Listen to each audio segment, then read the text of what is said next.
And we're live, Mike Malzahn and I. So, what's new, Mike?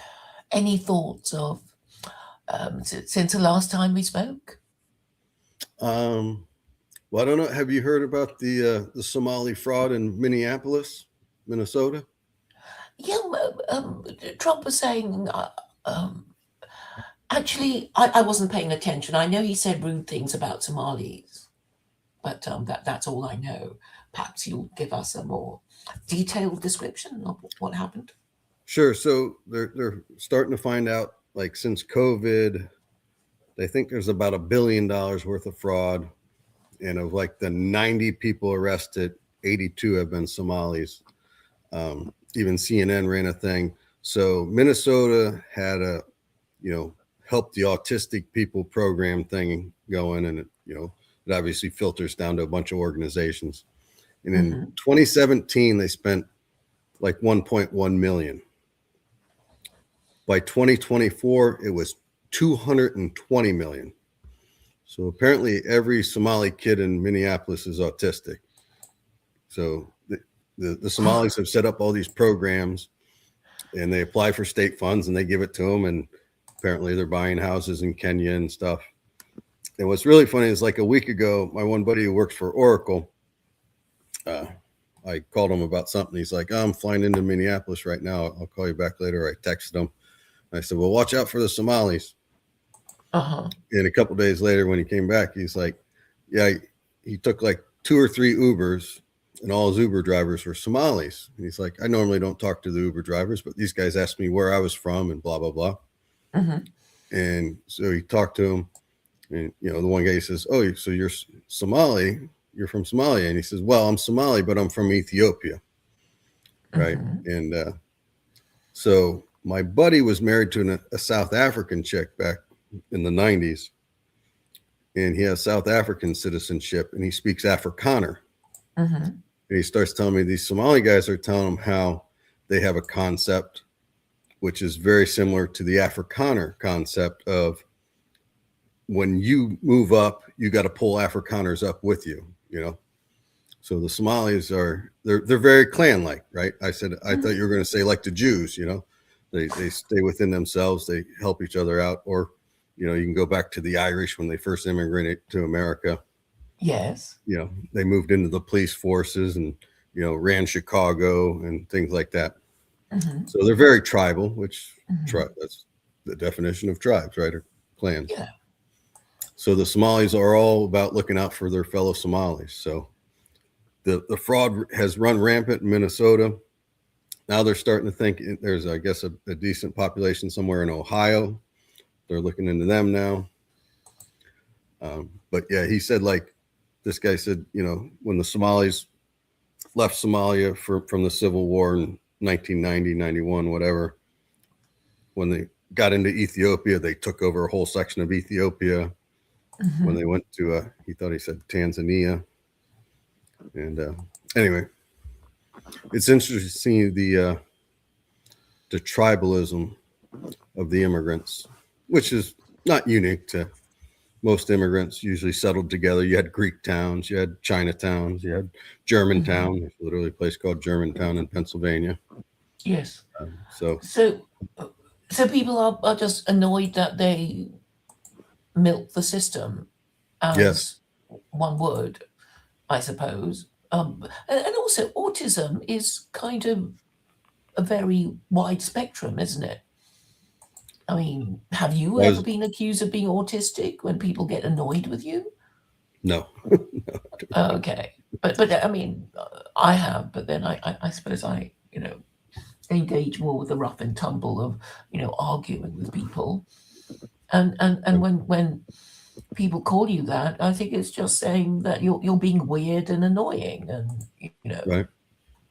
Well, do you not make so like eye contact with people in public? And no, I think I do make eye contact, okay, but I think when people are accused of these things, it's because somebody finds them weird and annoying, and right. children can be weird and annoying, and maybe they don't grow out of their you know irritating traits until you know they become an adult. So So what does it mean anyway to be autistic? It seems that you could actually be, mentally deficient to, having a few behavioral issues, right? Right. Well, it's funny. Literally just last night, I was talking to a friend of mine who's a doctor, but he's an OBGYN. But Mm-hmm. we were talking about a friend who has a trans son daughter, however you would say it. Mm-hmm. And so I said, well, what do you think about this trans and this autism? It used to be 1 in 200 kids was autistic, like literally 20 years ago. Now it's like 1 in 50. I'm like, obviously they keep broadening the spectrum. I'm like, is this overdiagnosis or? And he was like, well, it used to be. He actually said we need to bring back bullying. What's that? To bring back bullying, to bully people. What's that? Well, like to bully kids. Like if you're weird, call them weird, right? Oh, So yes, yes. you bully them out of their weirdness, right? Stop being like that, And I can Right. kind of see what he's saying. And Mm-hmm. yes, I remember in the 80s, we had these bumper stickers. People went around with "Why be normal," and used to get in discussions with people who go, "Well, what's normal?" I'm like, "Well, you don't know what normal is. You're probably not normal, but it's normal to have 5 fingers on a hand. If you have 6, it's abnormal. Does that mean it's bad? Not necessarily. Being a dwarf is abnormal. Doesn't mean we kill the dwarves or anything, but being a genius is actually abnormal. It carries a negative connotation, but it's not necessarily negative. Being Abnormal. 7 feet tall is abnormal. But there is a definition of normal. And when people behave abnormally, like we had a autistic kid in California, I think went to a sorority and shot like 5 or 6 girls, maybe 10 years ago or something. And it was because, when he went and talked to girls, they, rejected him. They kind of ran away from him because it was obviously he was abnormal, Mm-hmm. When people look at their feet when they're talking to you, they won't look at you. If they got a nervous tick, they're doing something weird, Yeah. So I think that's all been put on the spectrum now. Isn't Elon Musk supposedly have Asperger's? Yes, that's a form of autism, isn't it? Yeah, I think that's on the spectrum. Yeah. So you're quite right. I think we just need to use words to basically shame people into behaving normally, Yeah, people used so to they do that. learn how to fit in. I literally had a tenant one time. She was a nursing assistant, CNA, we call them here in America, certified nurse assistant. She was like Mm-hmm. 25 and she would suck her thumb.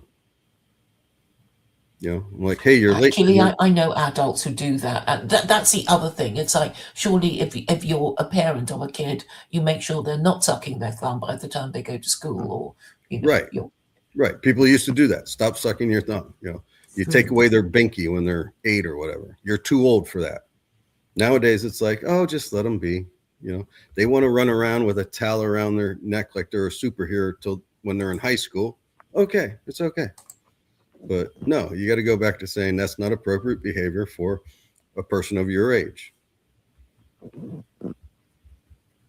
Yes, and I think I'm about to sneeze. Um, I know 2 people who have said, my autism is my superpower. And I thought, what do you mean by that? What do you mean? And it's sort of like, it gives me privileges. By, if I say I'm autistic, I get a kind of, you know, a free pass to bad behavior. And it's all excused. I think that's what it means. So, more and more people are just, acting out to avail themselves of these, privileges, I guess. Sure. I had a buddy, his daughter, I remember when she was going to college, and she's like, well, I have HDAD, so they give me extra time on my SATs, which I don't know if you know what SATs are, Scholastic Aptitude Tests, or like what Mm-hmm. you guys would call the boards or something. But, Mm-hmm. you know, it's a time test. Yeah. There's a bunch of questions. You have this much time to get them. Well, if you say I'm learning disabled, I got ADHD, blah, blah, blah. They're like, all right, we'll take all day to do the test. Well, everybody else has to do it in 2 hours, or 4 hours. Yeah. So yeah, and actually, it's funny when you say that because this woman who sucked her thumb, I think she actually picked it up from her roommate, who was this big fat black chick who was on disability for being insane. She would always say, "They pay me to be crazy. I'm going to be crazy." Like, all right, well, your rent's late. You can't be crazy with me. Just pay me the rent, you know. And she's like, "I'm crazy. They pay me to be crazy." So, yeah, there's Yes. incentives to be disabled nowadays. Yeah, so I guess while a lot of American taxpayers are really mad at these Somalians who are milking the system, I Right, think they probably can understand that, they do the same thing too if they were these, Somalians. It's like they pay us to be crazy. Let's be crazy. right, right. Well, I remember there was a case in L.A. There was a bunch of Russians immigrants, like back in the '90s, and these guys were driving Mercedes. A couple of them owned like jewelry stores and stuff, and they were all on Hmm. food stamps, you know. And at the time when they investigated, they were like, "Well, doesn't the DMV or the food stamps guy cross reference the DMV as to what vehicles these guys own?" But computers were fairly new, or the internet was fairly new at the time.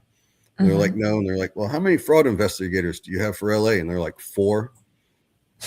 And they arrested a bunch of these Russian immigrants, and they had drawers of cash in their houses and stuff. And they talked to them, and the Russians were like, "We come to America, the government give us money, we take it. What do you want from us?" Like, why are you blaming us? You guys offered us money. We went and said we needed money. You gave it to us. Why is it our fault? Yeah. Well, I think it's time to stop all this nonsense, isn't it? I'm all for I mean, the eliminating welfare all state welfare is programs. is a direct result of abolishing slavery. I'm afraid to say, Mike. Oh, yeah. I mean, that's how it happened, really, because I think slavery was Well, meant to be the ancient form of the welfare state. It's like you can't afford to feed yourself or put a roof over your head, and you don't want to starve on the streets, and you'll have to, well, sell yourself into sure. slavery, and Well, you will get a roof over your head, and you'll get fed. I think there's still people who become domestic servants who, like you can put an ad in the paper, free rent and board, clean the house. And apparently now there's a big thing of, guys who put it in, must be liberal or something, which pretty much means you got to have sex with me once a week or something. Isn't that a big thing in England? Actually, I've heard this thing called, particularly for female tenants, payment Right. in kind for the landlord who might, Right. Yeah. occasionally want to have sex with you. Yeah. Yeah. So it exists. The internet has brought it back. Yes. You can go online, you can find a place to live and not have to work. Just, got to lay down it once a week. Yes, and I think independent traders, plumbers and workmen. I mean, they sometimes say, I actually wanted to be paid. I didn't want sex from that lady who asked me to do her plumbing. I wanted to be paid in money, not another Oh, they service. went over and did the job, and the woman said, "Well, Yeah, I it's can like, pay you well, this instead way." of paying you how much you're going to charge me, you can have sex with me instead. It's Yeah. like, no, I want to be paid. Yeah. There's more gay plumbers out there than you know. Right. Plus, they might have a wife, so they don't need that sex.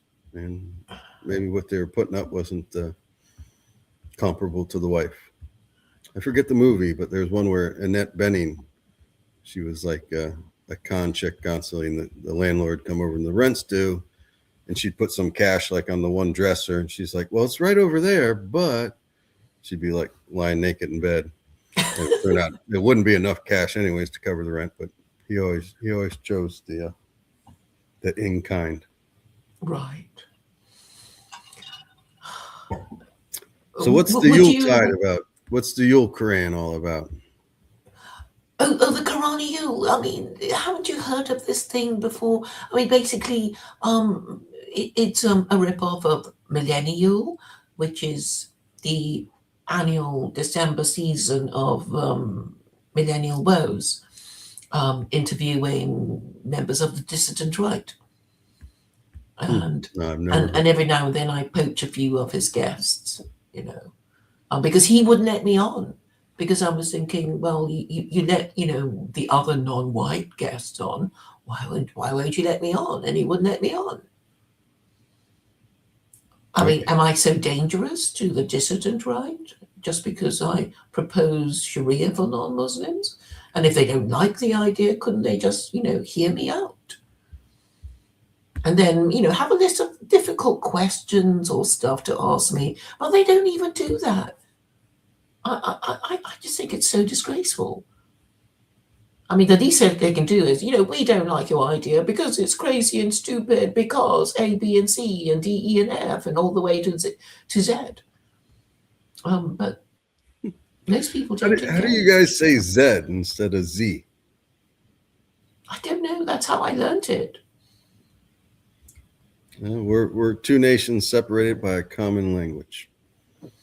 Well, I think Z is kind of very final. It's like in no way is Z going to be confused with C or B or D or V. I had this nightmare when I was in New York City, and I had to take one of the subway trains, and it was the B train, the V train, the C train, the D train. And whenever I asked which train we had to take to go to Harlem, a train was coming in, and I never heard the actual, obviously the person, the helpful person was trying to tell me, it was B or V or D or C, and I never heard the actual. So I think my picture of hell would be, to be forever in the platform of the subway station and never knowing which train I was supposed to catch, and my companion forever asking, what did they say, which train are we supposed to catch, and I would never be able to tell her no matter how many times I asked. Well, the New York subways were notorious for terrible speakers or whatever announcing the train. But I was just my first time into the old world in May. I was in Germany. And man, those train stations are impressive. That one in Berlin, it's like 5 stories high and stuff. But the first train I got on, well, the city one, I got on and I'm like, this is the right train, but we were headed the wrong way. But I had my GPS pulled up, and I'm like, okay, we're going the wrong way. Let's get off. We got to get back on, get on the same number train, but the one headed east instead of west or whatever it was, But yeah, I'm from Florida. We don't have a lot of trains and stuff. So yeah, mass transit can be scary for me. But you come from the tube and all that. You couldn't get around New York. Well, it's sort of kind of manageable, but I mean, you're talking about underground stations. So I was thinking of Moscow, and they have really beautiful subways with murals and stuff. And I guess the London one is well, not very good, just because it's so old. It was one of the first ones to come up, Right. And yeah, but the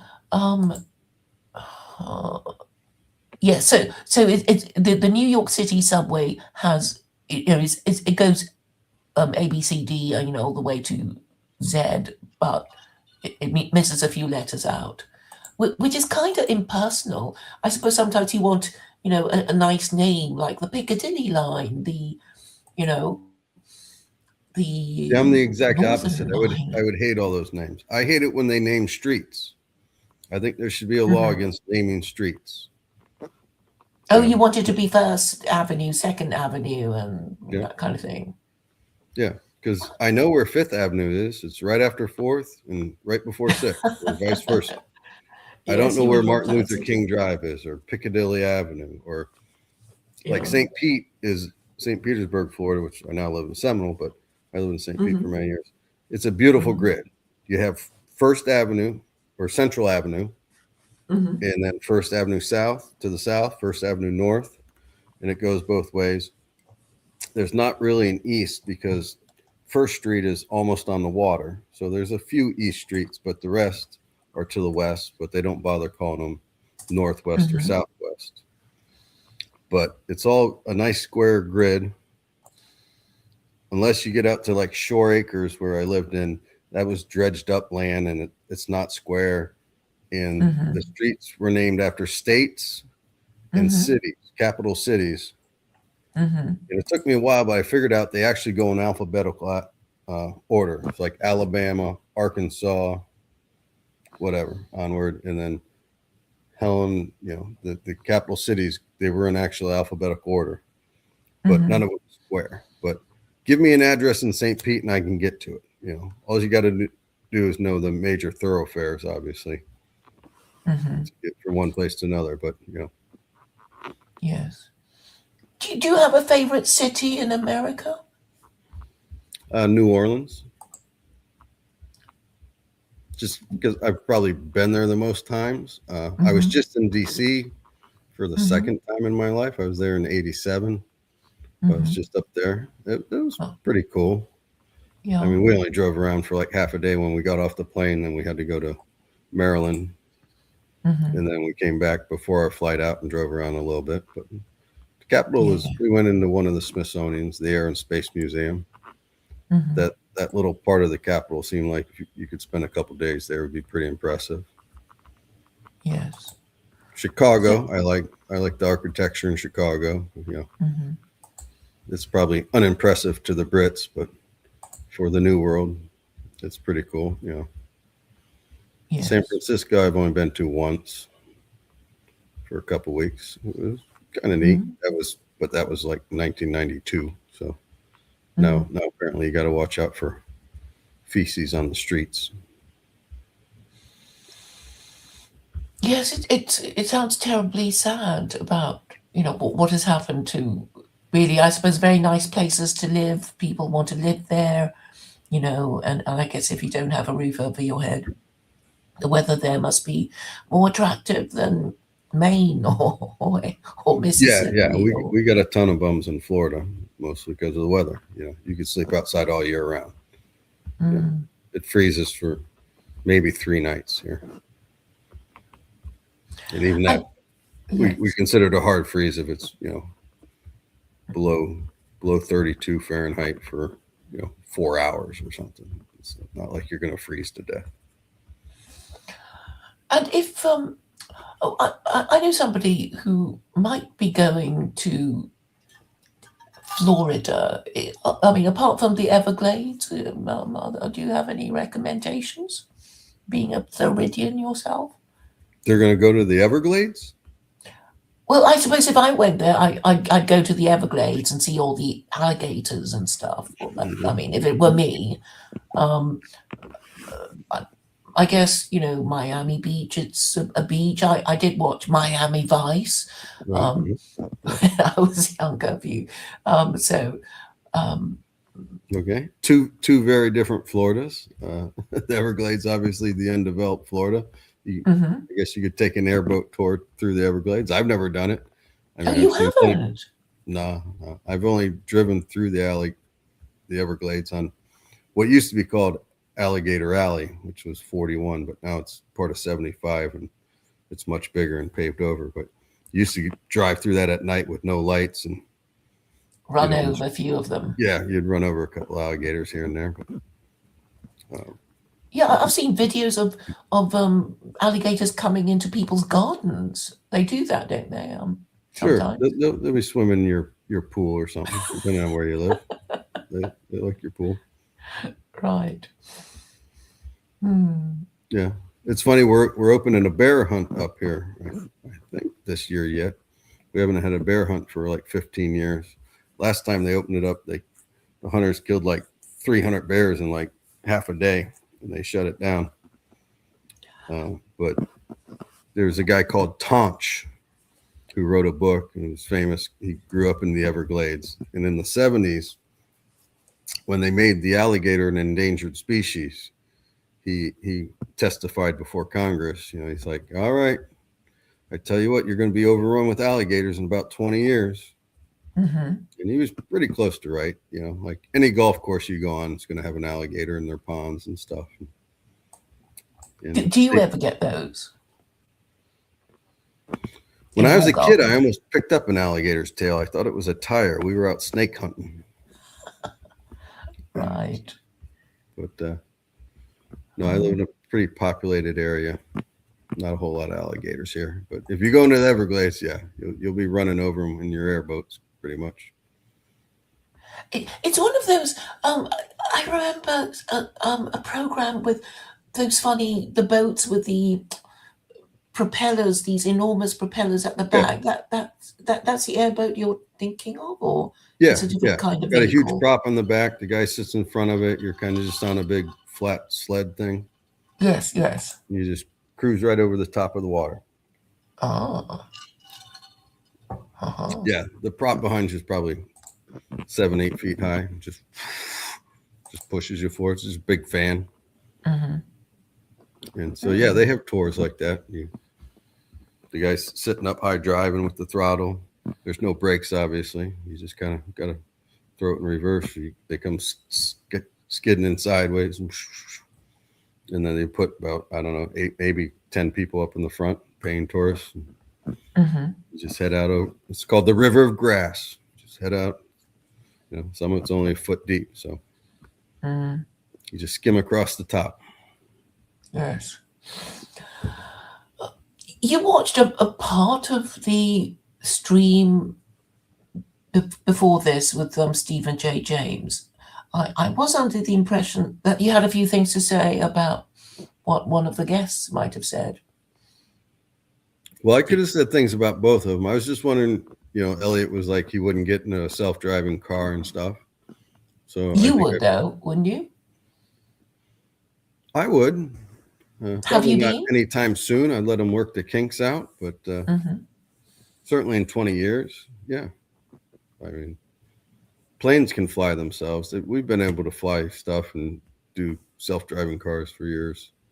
I mean, Well, I've heard of autopilot, which I suppose they would use from time to time. Well, I mean, I guess it's part of the plane, I guess I isn't it? shouldn't say self-flying planes, but you could fly them remotely. You could have one guy take off multiple planes, and like you say, autopilot's very simple. When you're up in the sky, there's not much to hit and whatnot. Mm-hmm. Obviously, the landing and the takeoff are the hard parts of the flying. Mm-hmm. But you can have a remote guy land like drones. I mean, Yeah, drone because technology's been around for a yeah, long time. operated remotely. Yeah. Do you think people should have something to fear of so many basic tasks being taken over? Absolutely. I think there's a tipping point. What it is nobody knows. I don't know. Do you know who Fareed Zakaria is? No, who is he? He's on CNN on Sunday mornings. He has a show called GPS Global Public Square. I think he was the editor of Time for a while. He's an Indian guy. But he had a guest on, I mean, it was a while ago, maybe 6, 7 years ago. And they were talking about self-driving cars. And the guy said, well, 50% of non-college educated males in America make their living through driving. Mm-hmm. And Freed's like, you mean like limousines? It's like, no, he means like truck drivers, UPS drivers, FedEx, you know, and delivery drivers, pizza delivery. I think in India, they're delivering pizza by drone now. In Delhi, you know, you get in the congested areas, little pizza, pick it up, drone flies it over, drops it at your house. Obviously, taxis have been replaced with Ubers, but all that, you know, if you're uneducated, in fact, I just saw they were paying $21.50 for delivery drivers in St. Pete. You know, last mile it was called. Yeah. So anyway, there's obviously a tipping point to technology, but I was going to play devil's advocate with Elliot because I asked him, what did he think of the steam looms, right? In the UK, Steam rooms? What, like in looms? saunas? Looms. No, loom. L. Oh, Sorry. right. Right. Oh, And yes. the Yeah. seamstress and the loom workers, right? To make a carpet or whatever, to make clothes, when these things became steam driven and then got automated, right? Nobody actually makes a carpet by hand anymore, right? Yeah. There's, you know, all sorts of But labor maybe systems the to make Persians, the right? I mean, Persians, I the guess was Afghans. Yeah, that's still, you get a oh, Persian rug is $10,000 because it takes 5 chicks, 3 months to make it, mhm. maybe a year. Yeah, there were cottage industries, and obviously it was, for the people who operated these cottage industries, that they had some kind of control. They would work from home and work at the loom or spin the wool or whatever they did, but they would do it at home. I'm going to see if I can find it. I don't know why it popped up in my algorithm, but there was this channel on like poor Brits in like the 60s and 70s. And this one woman was doing like lace work.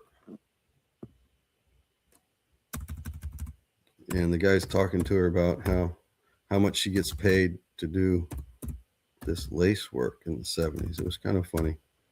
First of all, she said her house had like mold all over it. It was damp for some reason.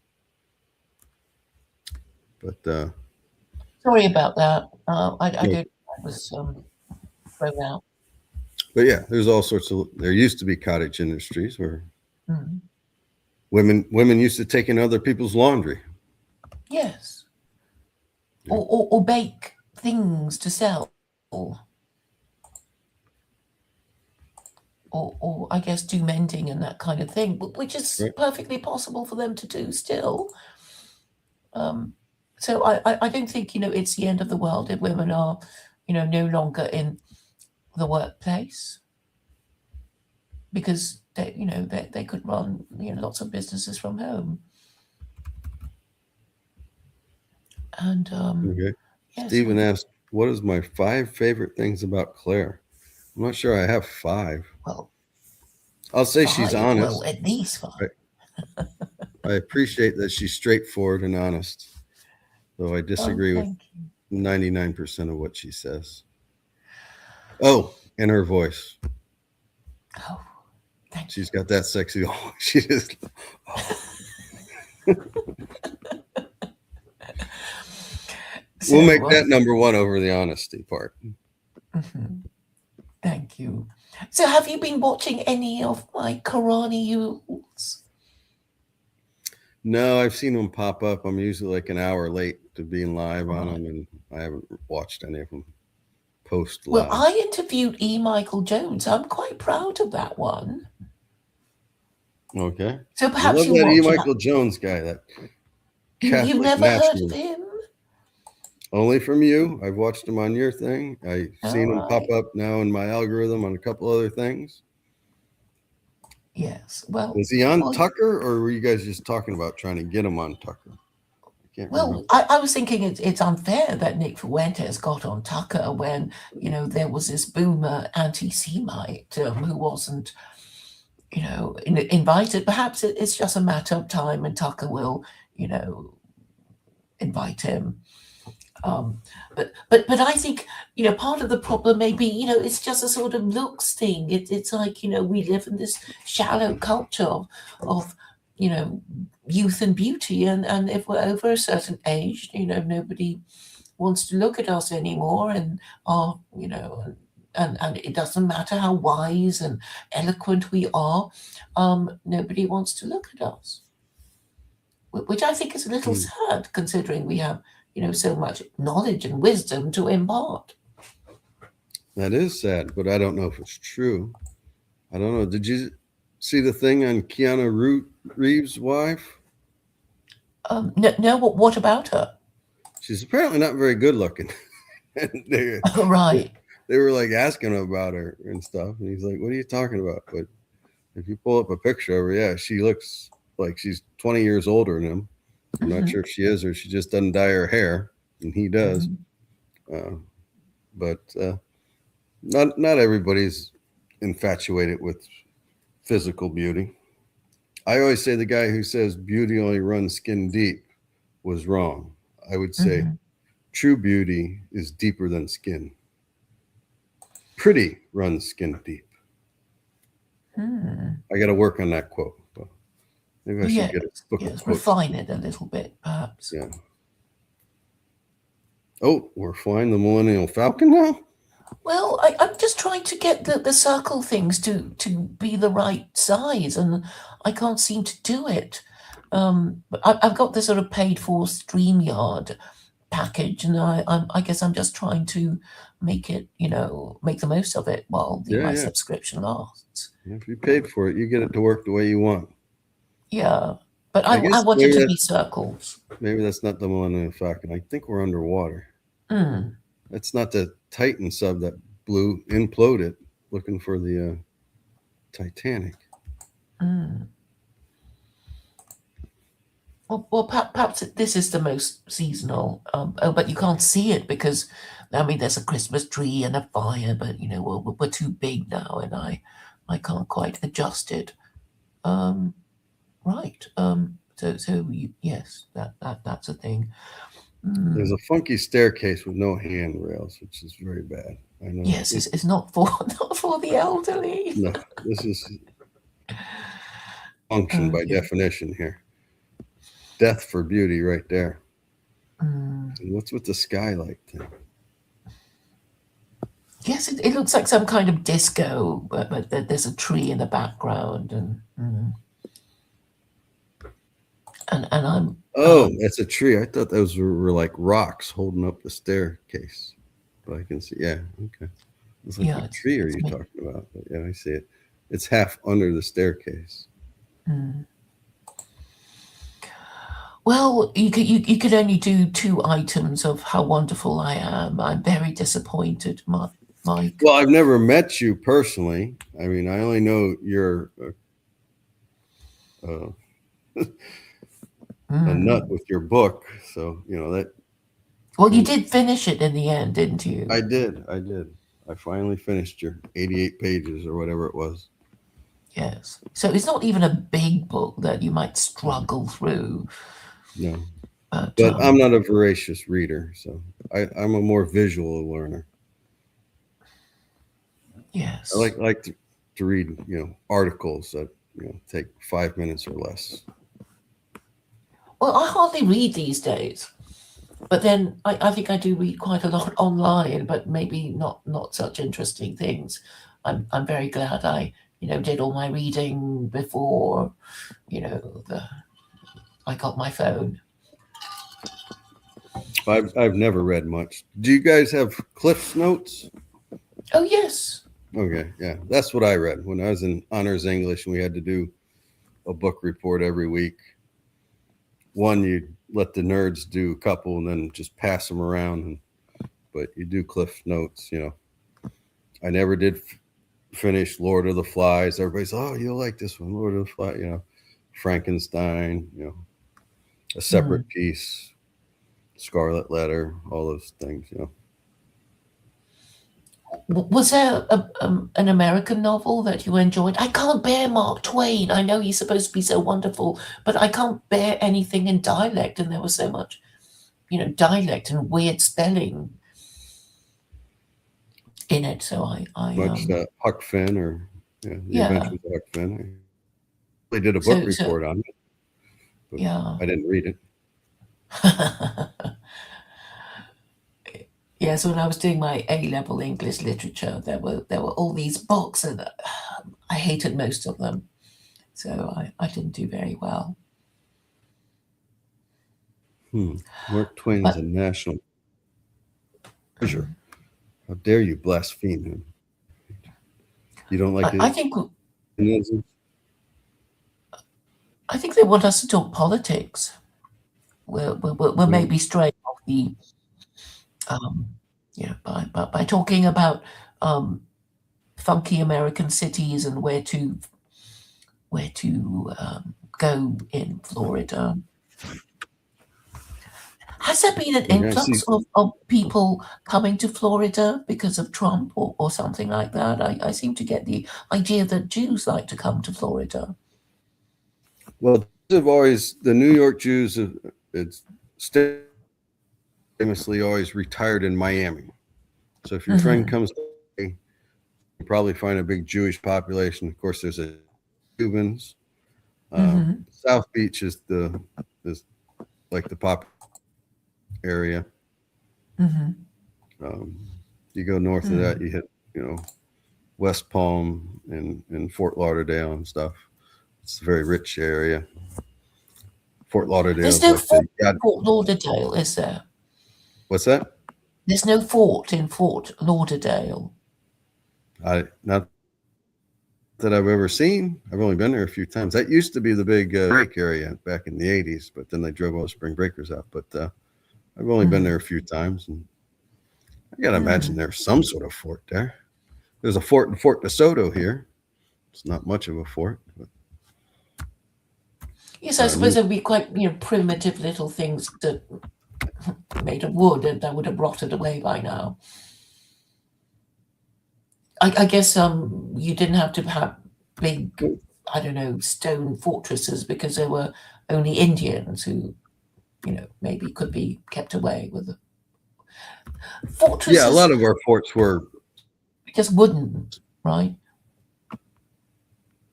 Oh yes, Fort Lauderdale after the forts built during the Seminole War,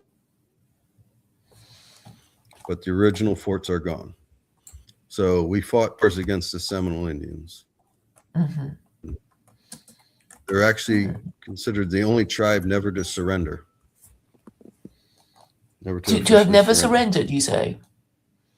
Yep, the Seminole Indians. I live in a town called Hmm. Seminole. They're considered the only tribe never to officially surrender. So do they have special privileges, these Indians who never surrendered? Not because of that, but they do run all the casinos in the state. They're very rich. I think there's Mm. only like 12,000 people in the Seminole tribe. I don't know when it was, maybe 20 years ago. The Hard Rock over in Tampa and the one down in Miami or Maca, they brought it to run their casinos for them, Hmm. and it's so much money. They turned around and they bought the Hard Rocks out. They bought all the Hard Rocks for like $1 billion flagship in Vegas. Hmm. But they started out with being able to sell cigarettes untaxed Hmm. back in like the 60s and 70s. Then were allowed to run bingo halls, and then they were given gambling, but just like poker rooms and slots. They weren't allowed to do table games, but now they can do table games, and now they have the online betting sports book. In fact, their Chief Billy got caught embezzling like $20 million at one point, and the tribe said, "Well, just give that back, but you can keep going," because he had made them so rich. Right. Well, according to Wikipedia, it says as of 2016, the estimated wealth of the tribe is nearly 12 billion. Yeah, there's only like 12,000 members of the tribe. Right. Do Yeah. you have you met any of these Indians? No, I've never met anybody who claimed to be full Seminole Indian or even partially Seminole Indian. Most of the Mhm. people you meet in America who claim to be Indian say they're Cherokee. Like, although Why? this one Because guy, there's more of them. it's just a well-known tribe. They're considered one Hmm. of the civilized tribes, and they were like in the Carolinas. Actually, the Seminoles were originally, I think, Cherokee that got pushed south into Florida, into the swamps, Hmm. and developed their own culture and stuff and their own name. In fact, I think Seminole means not of us. Right. So, but a bunch of them were driven in the Trail of Tears to Oklahoma, to the Indian territories, and died and stuff. But Hmm. the ones who didn't surrender. So Chief Osceola, like we have an Hmm. Osceola High School, is a well-known guy. Payne's Right. Prairie, south of Gainesville. I was surprised to find out was named after a guy named with Payne. I thought he would be an Englishman, but was an Indian.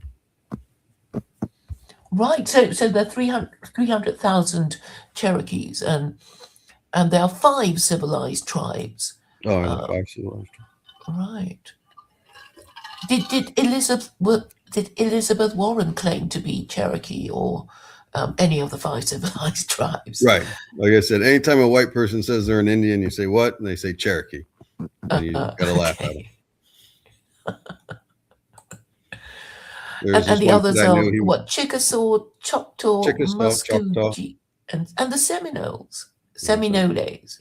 Yes, did I pronounce it right? We say Seminoles.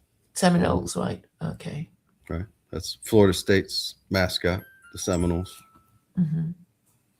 Like during the whole, you can't call the Redskins anymore, and the Fighting Illini, big debate, and the Seminoles, the actual tribe came out and said, no, we support Florida State being called the Seminoles. We take it as an honor. What about the uncivilized tribes? Well, there's a lot of them, apparently.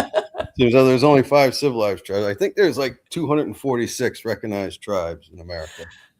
Right. So.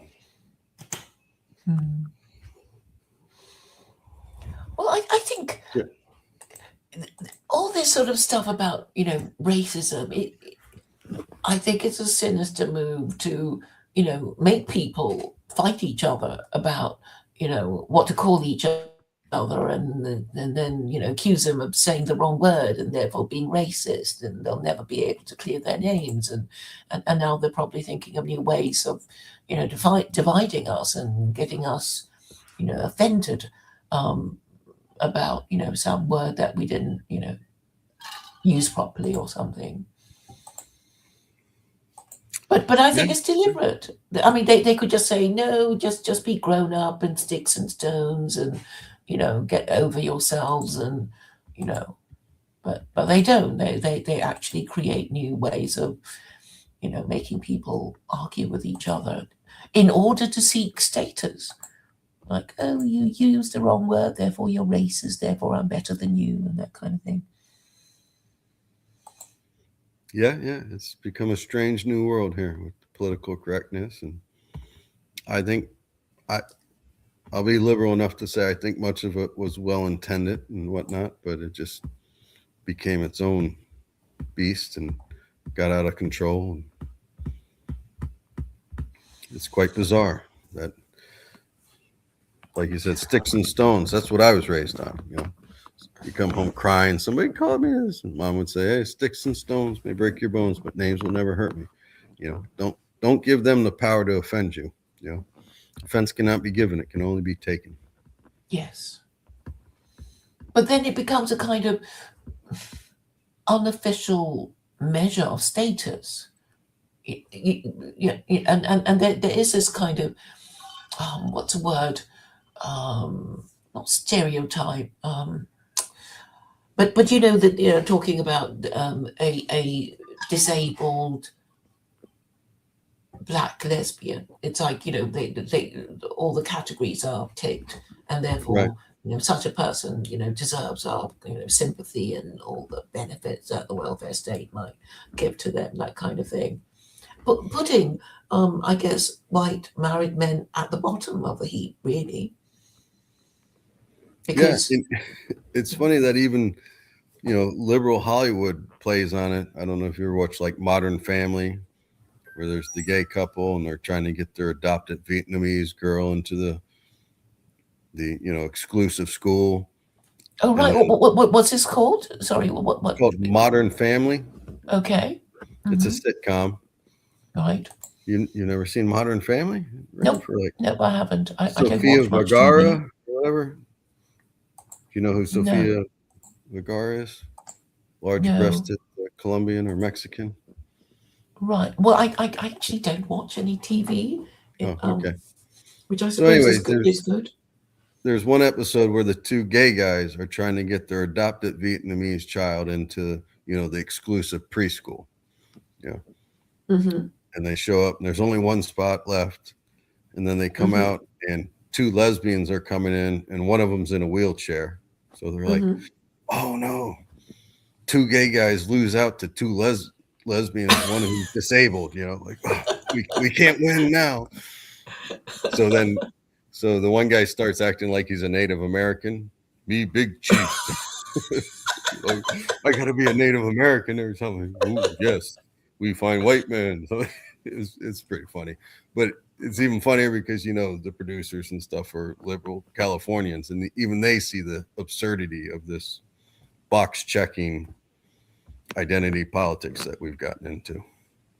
Yes, it's called intersectionality, isn't it? It's about degrees of Right, disability, or whatever word they used, right. of victimhood. and, Victimhood, and yeah. and then you Degrees of add up all your victimhood. points, and therefore you're Right, actually more privileged than right. the president Like or something. under Biden, we had Jean, whatever, Pierre or whatever. Do you know who I'm talking about? The spokeswoman. No, I don't, but She carry on. she's an black lesbian. Hmm. I don't know. For a year, she'd come up to the podium. I'm so Hmm. honored to be the first female black lesbian spokesperson for president. Hmm. Jean Creech, or Jean something they all called her. I guess she's from one of the French territories in North Africa. Hmm. But it's like, how many times does she have to tell us she's a black woman? We can see that, and that she's a lesbian. Hmm. So honored to be the first. So I think that's one of the reasons Trump won the second time here. There's a huge backlash against identity politics.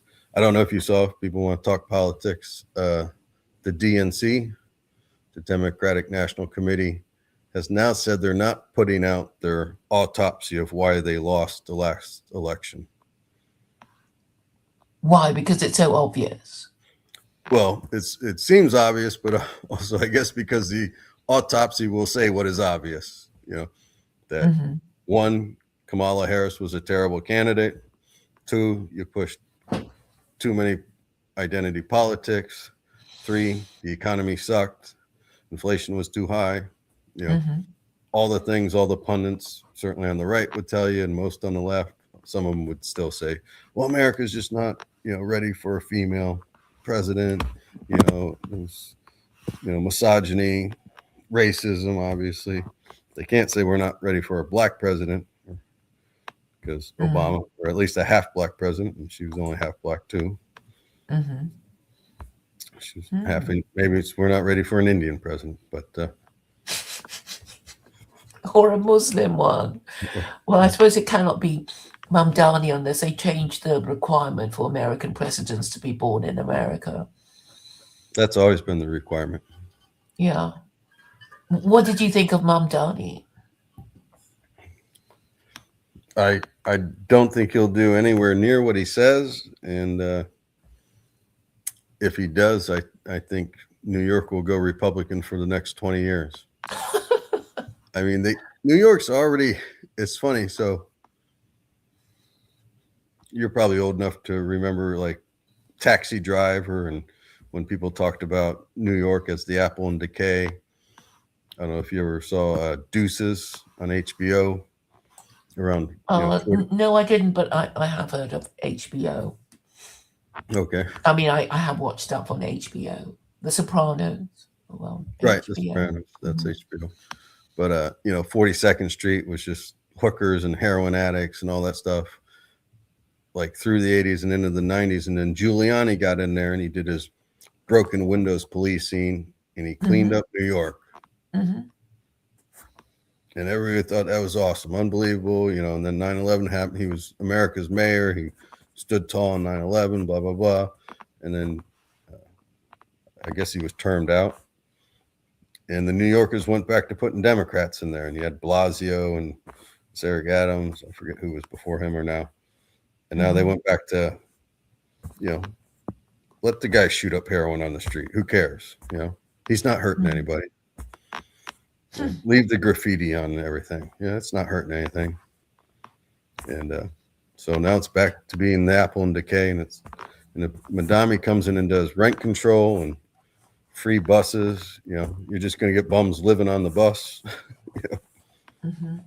Yeah. So we'll see.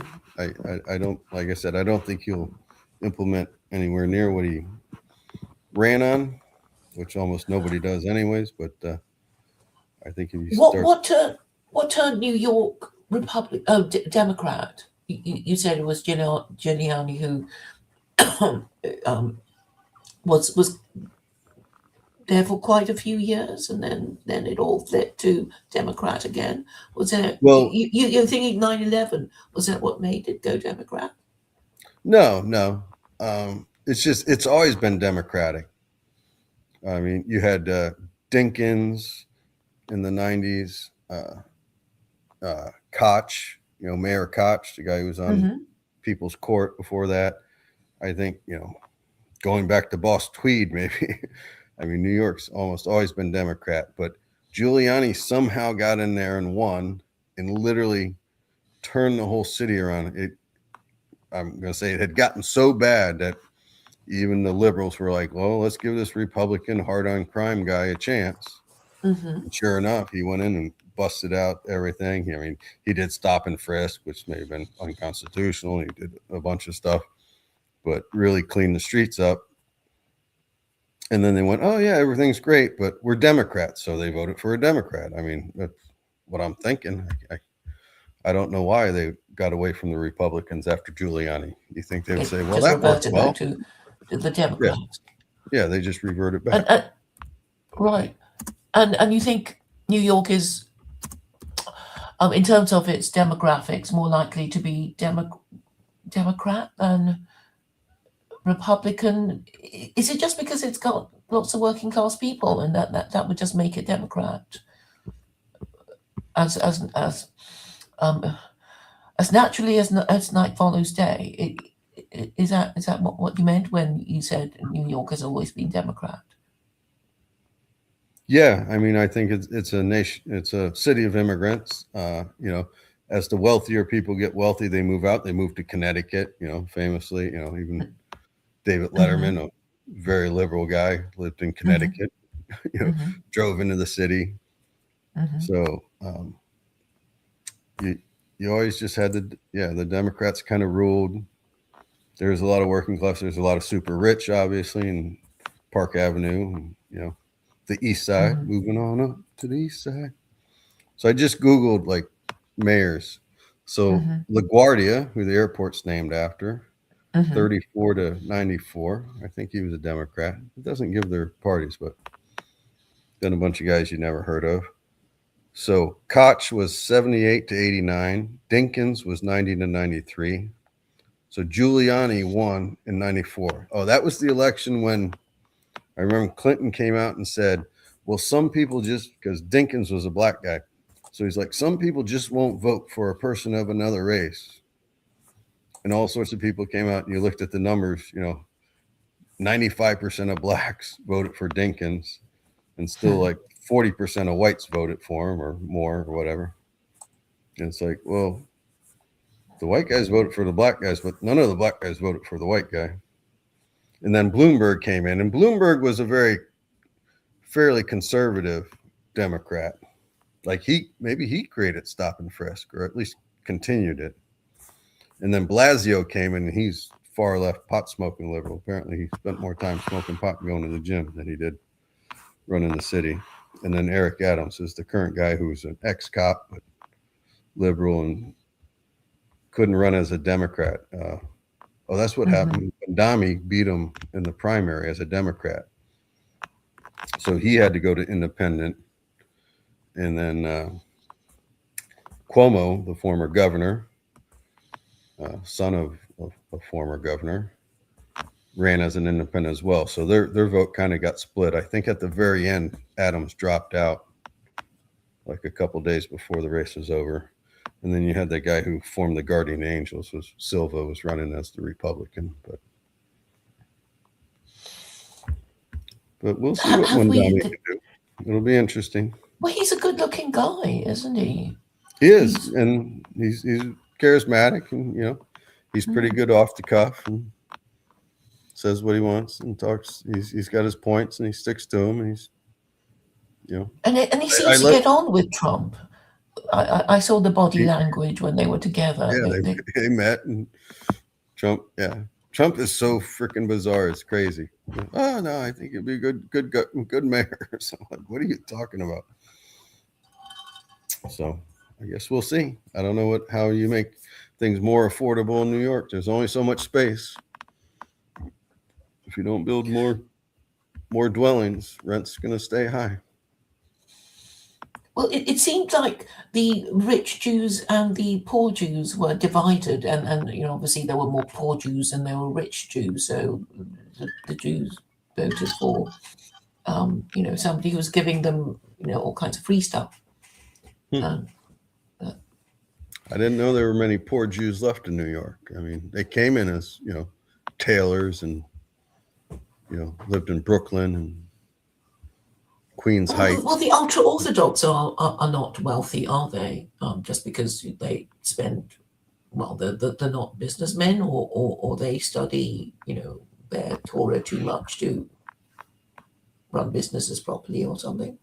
That, I don't could know. be. I don't Maybe. know. I thought they were the diamond guys mostly. What's the one Right. street that has all the diamond trades on it? I thought those were a lot of the Hasidic Jews. Hmm. My brother used to import chandeliers, like high end chandeliers from Spain, bronze Hmm. art, and Hmm. one of the guys we sent him up to was rainbow lighting. He must have named that before the gays usurped the rainbow, Hmm. but a lot of crystal and stuff on them.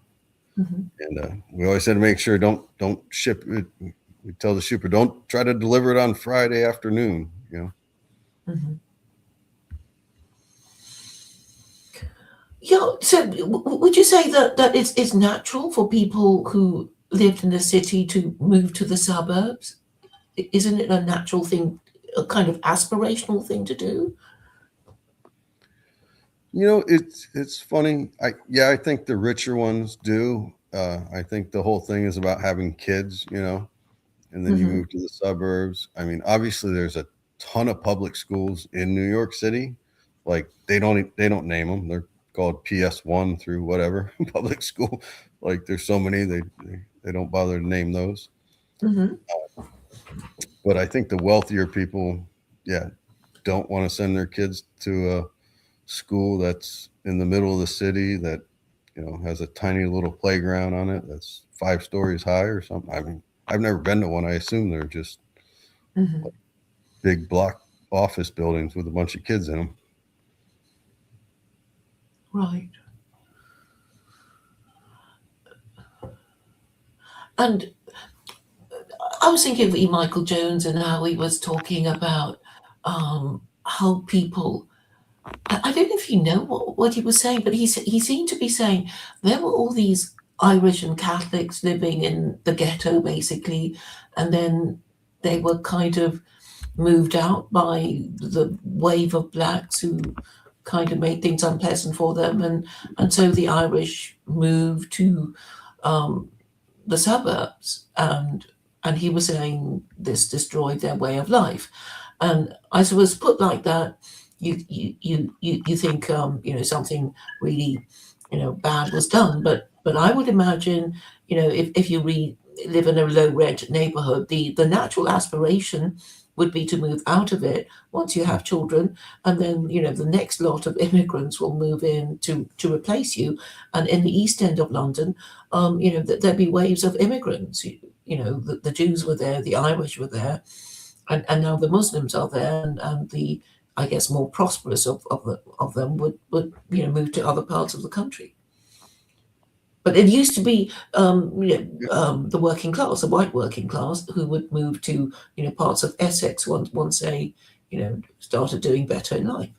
Right. Yeah, sure. So We have. I don't. Have you ever heard of Hamtramck? no, Okay, who's so she?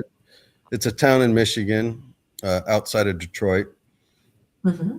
It was all Poles back in the day, and Mm-hmm. they worked in the auto industry and stuff. I think Mm-hmm. maybe Ford had a big plant there, or it's near Dearborn's plant. Mm-hmm.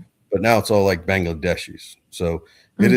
is the only city, I think, or only one of any decent size that has an all Muslim city council, has a Muslim mayor and all city Mm-hmm. council now. And so yeah, I think it's funny because you see this circle where, like you said, there's an Irish ghetto in Brooklyn that the Mm-hmm. blacks moved into, right? The Jews moved out, and now because New York's got a limited amount of space, is getting gentrified. Like Brooklyn's like a hip place to live now again. So Mm-hmm. now the blacks are getting, they cry that they're getting pushed out because rent, Mm-hmm. they didn't move out voluntarily. Rents Mm-hmm. get pushing them out. So we call that gentrification here in America. I don't know if you Mm-hmm. guys have the same concept. So it's interesting to watch old downtowns decayed, right? They were working class and the immigrants and whoever came in and ran them into the ground. Mm-hmm. And now people are moving back into them just because of their location and pulling them back up. And now the poor guys are pissed that the rich people are moving in. Did I send you a link to that guy who was in Buffalo? No. I thought I did. I thought I sent Well, you I here's haven't the video looked. footage. You sent it by email, I suppose. Yeah, yeah.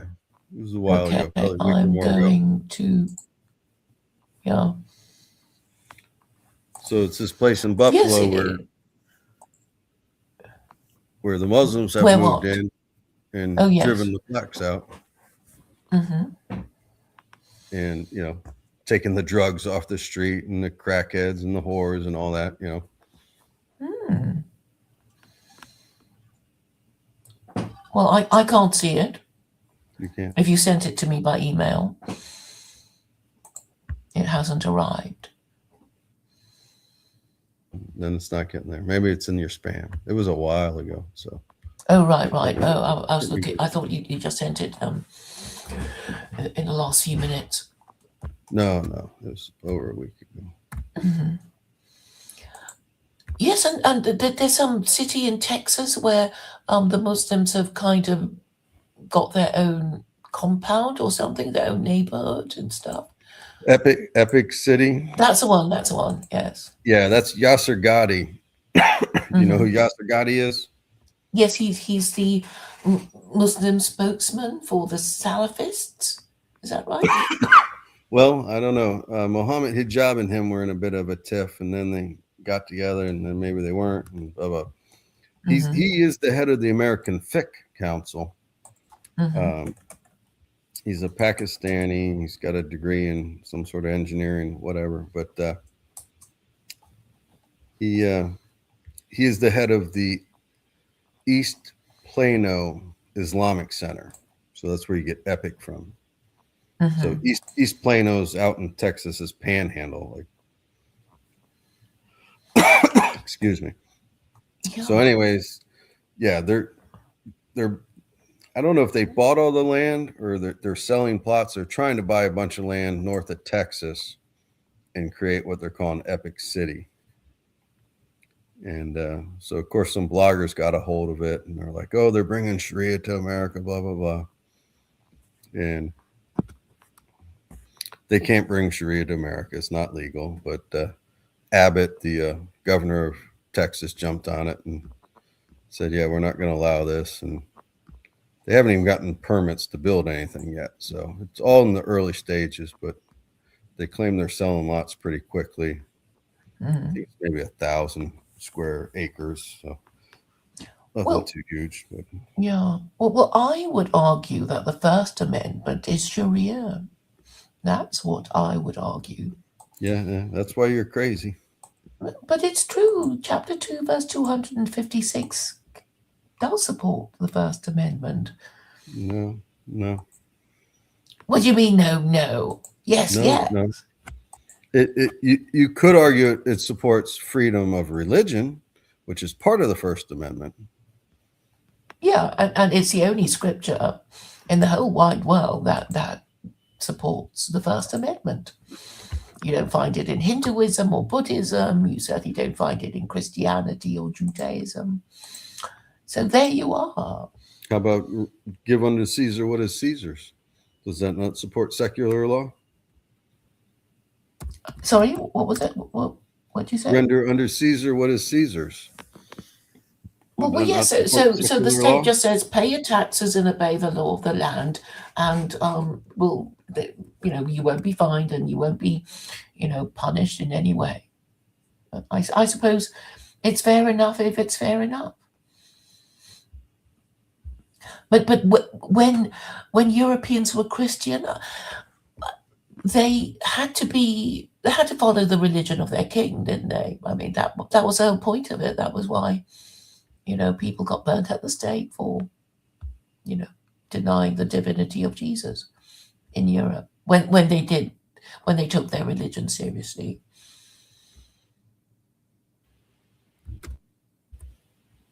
Well, I don't think Islam supports freedom of speech. There's too many blasphemy laws in them. Where they're derived from. There is no blasphemy law in the Quran, is there? Okay. There is no. It doesn't even. It's only in the Hadith, and it's only in the Hadith because it was absolute monarchs after the four rightly guided caliphs. So that's where the Muslims went wrong. They allowed themselves to be ruled by absolute monarchs who would abuse their power, as you would expect. So can you quote 532 and 533 for me? I'll have to look it up. It is because of this we did ordain unto the children of Israel that if you slay one innocent life, unless, so here's the important part, unless it be for murder or spreading corruption, it shall be if you killed all mankind. If you save a life, it'll be as if you saved all mankind. Yet many go on committing all manners of excesses on earth. 33, it is but a just recompense for those who make war on Allah and endeavored to spread corruption, that they be slain or crucified or have their hands and feet cut off on opposite sides or be entirely banished from the face of the earth. Such is their ignominy in this world, yet in the life to come more awesome suffering awaits them. So, how would you interpret spreading corruption? Okay, I would concentrate on 533 because it's such a painful punishment. But then it could be argued that since Muhammad is dead, there is no need to restore such a terrible punishment. Because it says, indeed, the penalty for those who wage war against Allah and his messenger, and this must mean in Mohammedan times, when Muhammad was alive, and spread mischief in the land, is death, crucifixion, cutting off their hands and feet, and but then we also have death to revolutionaries. Revolutionaries tend to get executed if they fail. Sure, we all understand the charge of treason and how it can be bannered about. Well, but it's even worse with blasphemy. But there are no penalties for blasphemy. It's not even mentioned in the Quran. And so, but it's mentioned to kill those who spread corruption, and therefore the judges, the Gadis, interpreting what corruption means can be almost anything. I was just reading the Islam QA guy. Have you ever read Islam QA? I think I must have. I'm not that familiar. Or something.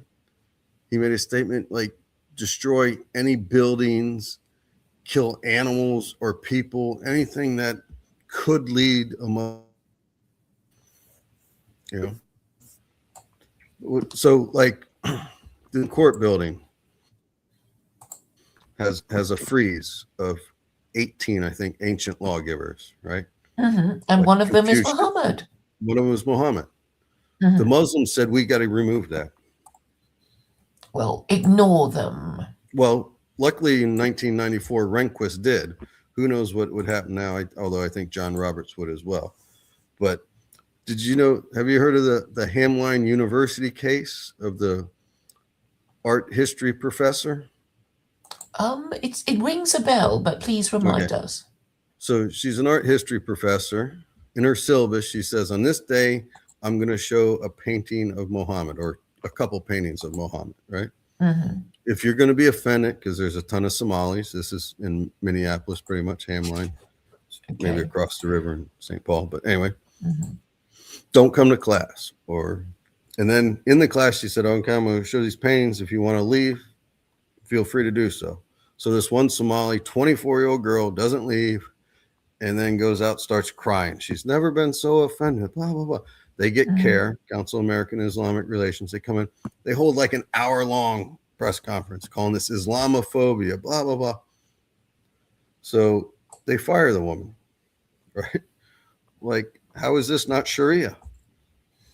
Now, of course, the woman sued and got a bunch of money because it was unlawful discharge. And the president of the university who fired her, I think, then later stepped down. And even the CARE DC guys, the head CARE guys, went, no, that wasn't Islamophobia. So the Muslims don't even agree on what their laws are. They never have, you know. Hmm. So why should we trust it to all fall into shape now? You, well, Americans have to make sure that their judiciary and their institutions are fit for purpose and not full of crazy, stupid people. That's what you need to do. But for some reason, the more crazy, stupid people in positions of authority and seniority than ever before. I, do you have any ideas on how this might have come about, Mike? How they fired a professor for showing a painting in an art history class? Yeah. Political correctness, vowing to Yeah, immigrant. people sort of not defending the First Amendment, I would have thought. Absolutely. Absolutely. And you know But who but hates that's the First because they're Amendment most? atheists. Muslims. Well, I mean, people Terry are going to Jones got push arrested. if you keep retreating, right? That's always going to happen. Well, it's only the liberals who retreat. And unfortunately, Minnesota's a liberal state, you know. So there's not much we can do about the blue states. California retreats, you know, New York, Illinois. These guys all kowtow to the Muslims, you know. Well, we Because don't they want to have no offend them. principle. That's a reason, isn't it? People who have no principles will just always take the easy way out. They won't Right. defend I their, think they the have principles. principles. They have principles of multiculturalism and don't offend minorities and don't rock the boat. You know, don't look like you're a racist. We'll call you a racist if you say anything that we find offensive. They have all sorts of principles. They're just wacky principles. Yeah, yeah. So that's why religion is so important. And I know you're an atheist, really, even though I guess you're a cultural Catholic. Because I just don't see how people are ever going to defend any principle if they think, well, I would like to defend this idea, but I won't if I'm threatened or bribed. So I guess we're very easy to threaten if we think like this. And for this reason, the whole point of believing in the afterlife is that you're, the idea is that you think you're going to be rewarded for all the sacrifices you made in this life through obeying the laws of God. And if you um, and once if you believe in it, then you're going to defend it. You're not just going to say, oh well, it doesn't matter. I don't want to be cancelled. I don't want to be you know, I don't want my contract to end. I don't want the Right. person to be mean to me or But something like that. you do know in Islam, the only sin that's not forgivable is shirk, right? So Associating partners with God or idolatry, yes. right. Well, it just So means you don't believe in the Abrahamic God. right. That's all it means. So this concept of there's a principle you're willing to die for Mm, because you believe in God. Well, mm. the Muslim doesn't have to die for that principle. He just doesn't have to commit shirk, right? I mean, you're saying like, oh, I'm going to fight for my God. And many people do. Obviously, suicide bombers, all these guys love to die for their God. But a Mhm. lot of people be like, yeah, no, I'm fine, just swimming with the stream, status quo. I don't need to upset the apple cart here, because when I die, Allah will forgive me even if I should have rebelled against the oppressor, right? The Muslims always say, well, we're supposed to push down the oppressor. We're supposed, even if it's a Muslim. And then they turn around and quote the hadith that says, if the Khalifa lashes your back and steals your wealth, still obey him. So it makes no sense. The whole religion's whacked. Well, I don't think it's because the Quran in itself makes no sense. It's because you would expect any government, particularly a corrupt one, to speak out of both sides of its mouth. To say yes and no at the same time. On the one hand, you obey God. On the other hand, you obey your leader, even if he's going against God. I mean, they basically salami-sized a lot of their principles away over the centuries, as have Christians and Jews, because So, they don't no longer take the thing, all these ideas literally. okay. Well, let me ask you, you say the Quran makes sense. Hmm. Um, and you're for slavery. So Hmm. does a concubine have to consent to sex with her master? I wouldn't have concubines because it's you know if a man is going to have more than one sex partner, it should be, either a prostitute or a wife, a woman that he has married and therefore has rights over him. So, but if he wants, um, Well, don't you think a but since concubine would be better than a prostitute, and that she's only having sex with one guy? well, I I mean, mean, the how point are is you stopping the concubines. spread of venereal disease? No, but concubines do have rights over men because their children are not illegitimate. It's just that concubines are lower in status than wives. But Okay. there is no mention of concubines in the Quran, as far as I know. It says, yes, you can have up to four wives if you want. Muhammad has more, but then, he claims, Okay. um, I thought those whom your prophets' right hand privileges. possesses. So you don't Pardon? think 424, those whom your right hand possesses? I think it's 424. It's definitely in the 420s or something. 424, I think, is the dash number 100 times verse. But yes, there is this verse about No, that's 24 slave 2. girls. Slave girls, yes. So the slave girl one, I mean, I think it's 434, actually, but Okay. maybe I'm No, wrong. 434 is Oh, the uh, wife beating the one. beating your wife. Hmm. Leave them alone in sleeping places and Yeah, I mean, I then think beat them lightly. 24-2 is lash them 100 times. Those who 24 commit 2, zina. right. I think Yes. it's 424 that says who's allowed to you. And I thought it was in those whom your right hand possesses, which Which means your slave. just makes a point that women of a conquered people are part of booty, Right, and that's always been the case, right? right. You might invade somebody else's country and enslave them, and Right. of course the women So are. I don't get how those aren't concubines. If you have war booty that you can have sex with, therefore sex slaves, aka concubines. And you're saying the Quran doesn't mention concubines. Well, concubines are a very um, a different group of women. I mean, we know what a wife is, we know what a prostitute is, but a concubine is, well something that isn't Western. But if but they're not prostitutes, you see, because the whole point of being a concubine is that if you have offspring by your husband, um, your offspring are legitimate, but you are lower in status than the wife. So there might be this idea of there would be the main wife, you know, but the others would be concubines. I'm not really sure how these things work, but Hmm. um, the Quran is very strict about you have to be fair to all your wives, so you can't be calling one of them the wife and the others the concubines, right? Because that's already not equal.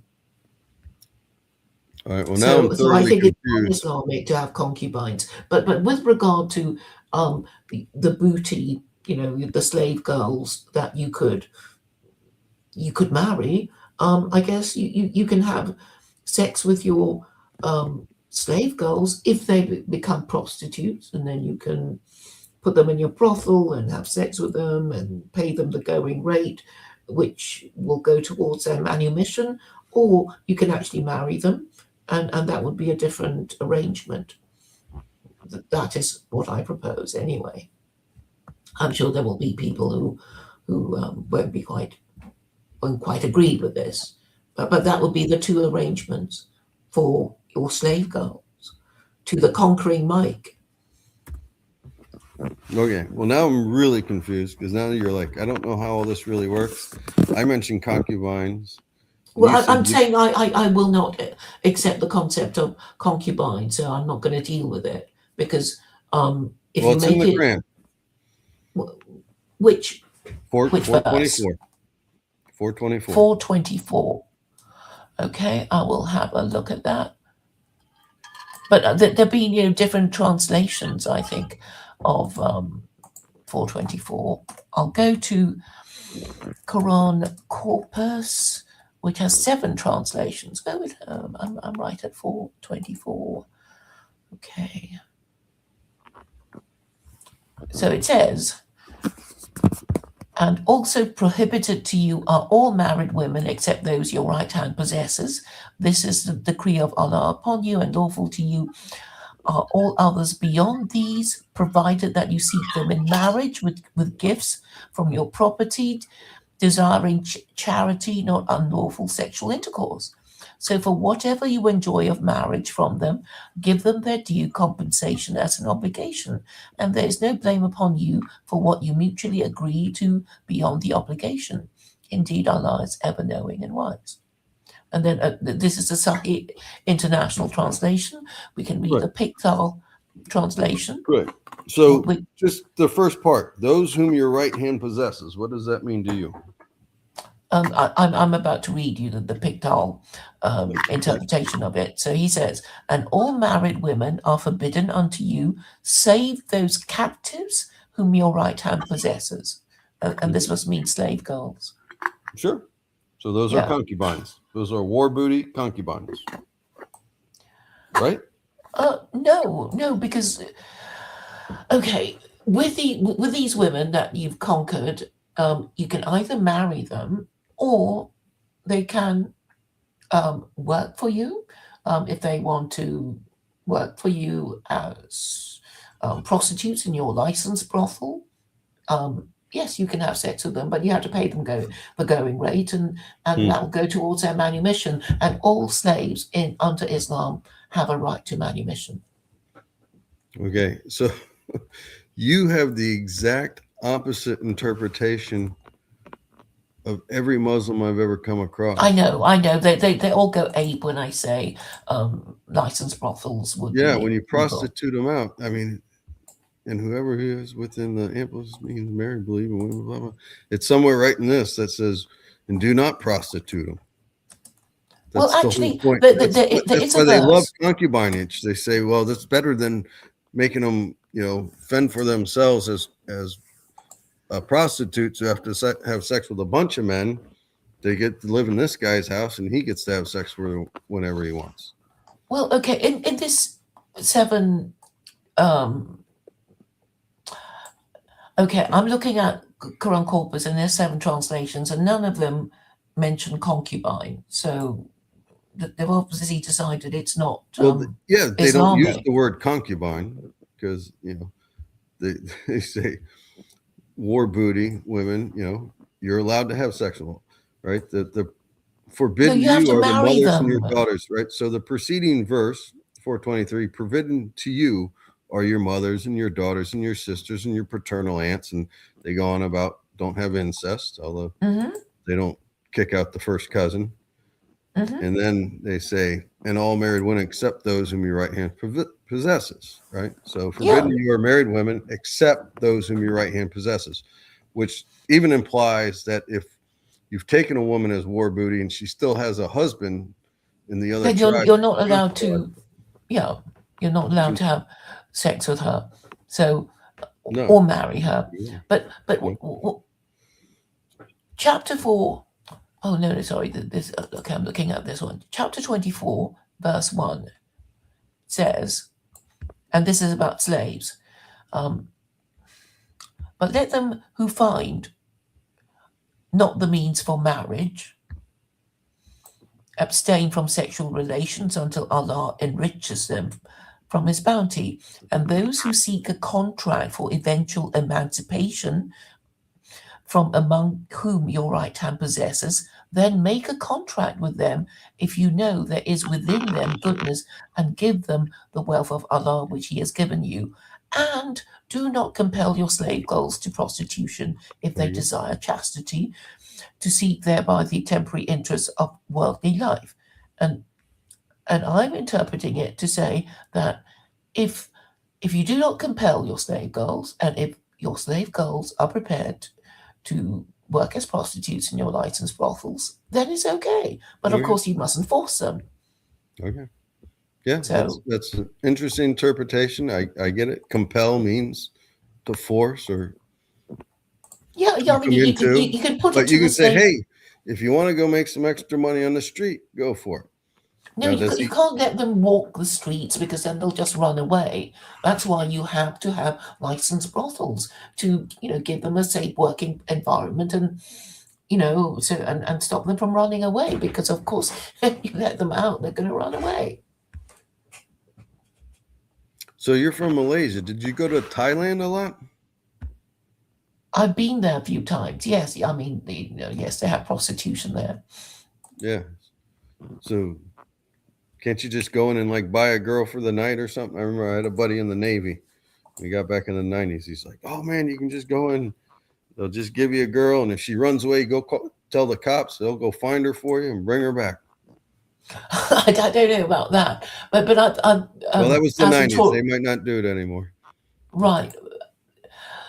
I mean, it has probably changed over the years. I mean, I did once go into this brothel place, and you go in, and they're all sitting there nicely dressed, and looking actually quite ordinary, and they would be holding a number, right? And then I guess if you're interested, you'd say, I'd like number 38, or whatever number Right. she's holding, as you look through that glass window. But I see Conops is here, and Okay. he's from Amsterdam. And um, years ago, when I did go to Amsterdam, there would be women sitting in shop windows as part of the Right. display. And what was interesting about it was that I still remember seeing this attractive woman, and she was reading a book. She was actually reading a book, waiting for Right. business to come. She was reading a book, Right. you know, and then more recently, when I visited Amsterdam, they have these sort of horrible cubicles, kind of like the sentry boxes of these guardsmen in outside palaces, and then they kind of dance, and but it's only standing room only, and it looked very uncomfortable, Mhm. but I guess space is at a premium. I don't know Right. what it's like now. Yeah. Well, I just made my first venture into the old world in May. I went to Germany, and we flew into Frankfurt, and we flew out of Frankfurt, and Hmm. they have And a and red you, light. you visited the castle, the fairy tale castle of Prince Yep. Yep. We went down to the Ludwig. Cinderella Castle down in Fusen. Hmm. I told the British tourists while we were there, I said, yeah, we got one of those in Orlando. No big deal. Of course, ours is It's made probably out of based on cardboard. that. Yes, Yeah, yes. yeah. He said the Nazis actually brought in Walt Disney and said, "You are going to base it after this, right?" And I'm like, "Oh," and they clicked their heels, and he's like, "Yeah." So Of they were course, like, it's a Walt mo- was kind of strong armed into that one a little bit, although Walt might have been a yeah, bit of a Nazi. huh, yeah. But yeah, in Frankfurt, there's a big red light district, and I Yes, just walked through. exactly. That's it's called Pasha, right? It's this kind of prostitute complex or something on several Yeah, it's floors. like a square block of, I mean, high Yeah. rises and stuff, right in Frankfurt, where it was apparently very nasty in the 70s and stuff, and they kind of took it indoors and got the heroin guys off the street and the hookers off the street, Hmm. and it's even in Rick Steves' guidebook. He's like, well, it's not too family friendly, but if you want to walk through it at night, it's something to see. Get a little walking tour. We went to the, what was it, a TV tower or something? There's some tower there, and we went to the Spaten Museum and stuff. Man, you guys got a lot of oil paintings over there in Europe. It's like after like 3 museums, I'm like, okay, I've seen enough museums. And my sister's like, well, that's what you got to do when you go to Europe. And the next day she's like, yeah, I don't know if we got to go to any more museums. We went to Museum Island in Berlin, and it's like, holy shit, how many fucking paintings can you look at? Yeah. Sorry, I didn't mean to swear, Mr. YouTube. It was beautiful artwork. Yes, but it can be, well, a bit samey after you've seen so much of the same thing. Yeah, I mean, it's like, okay, and even the churches are like crazy compared to what we have in America. I mean, I've never been to like St. Patrick's in New York or something, but we went up to was it Cologne? Mm-hmm. Come out of the bus station, and there's the Gothic There's a cathedral. McDonald's next to the cathedral. Is there was a bunch of goths out there, actually. I was kind of surprised. We came in at night, but I guess that largely survived the bombing, they said, because we actually used it as a point of reference. It would be like, all right, go to the cathedral, make a left, then start dropping your bombs. Go to the cathedral, make a right. So we only blew a couple of spirals off of it, but that was one of the non-reproduction old school churches. But yeah, compared to America, y'all have some serious architecture going. But anyways, what were we talking about? Politics. Well, Sorry it lifts the spirit. It does. It does. It's better than brutalism, the Soviet Union. Although the Russian embassy in Berlin was pretty funny about how big and brutal it kind of was to intimidate. We didn't get into the Reichstag, though, whatever it's called, the parliament. But yeah, in Germany, they have licensed brothels. I just don't see the problem with it. Well, I'm a libertarian, so I have no problem with it. I mean, why can't you enter into a contract? I mean, there was temporary marriage in Islam. I don't know if you know the hadith where the guy is talking, and he said him and his buddy went up to this woman and they wanted to enter temporary marriage. And so they each offered him their coats. And he's like, my coat wasn't as good as my buddy's, but I was better looking. So she took my coat. Well, I mean, I wouldn't allow these things. I would say, well, marriage is only for children. Marriage is for legitimate children, and it can't be, if you want a kind of long-term girlfriend, it would be the prostitute on a long-term contract. That would be more the thing, I would have thought, rather than, desecrate the institution of marriage and, say it's only for, a girlfriend contract, really.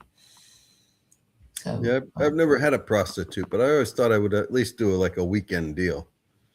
Yeah, I mean that's the whole thing, the weekend deal. So you've never been to Nevada where it's actually legal there? No, I've been to Nevada, but no, I've never been to the Cat House or whatever it's called. That was on HBO. They had a whole thing. There's Air Force Amy, and I forget the guy's name who ran it. The Bunny House. Yeah. Or the Bunny Ranch. But yeah, there's little pockets of legalized prostitution in America, or maybe that's the only one. I think that's the only one, because yes, there's something incredibly hypocritical about the Anglo-Saxon approach to brothels. So I suppose they can't bring themselves to say, yes, it's a legitimate business and we're going to tax you, kind of thing.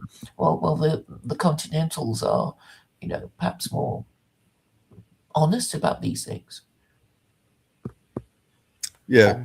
And it's funny because you would think like San Francisco and the liberals. I remember there was a prostitute on Bill O'Reilly's show one time, uh, promoting legalization and licensing and unionizing the sex workers and stuff. Unionizing. Yeah, she wanted to unionize the sex workers, and O'Reilly's like, well, you're not gonna. She's all these things you can stop. Like spreading disease, right? You got to test the girls all the time. You got to somebody beats the crap out of her. Prostitutes were notoriously killed. Jack the Ripper and all this stuff. You can protect them from that to some degree. And O'Reilly's like, well, you're not going to stop all of it. And she's like, well, yeah, of course you're not going to stop all of it. He's like, well, there you go. It's like, well, that's the dumbest argument I ever heard.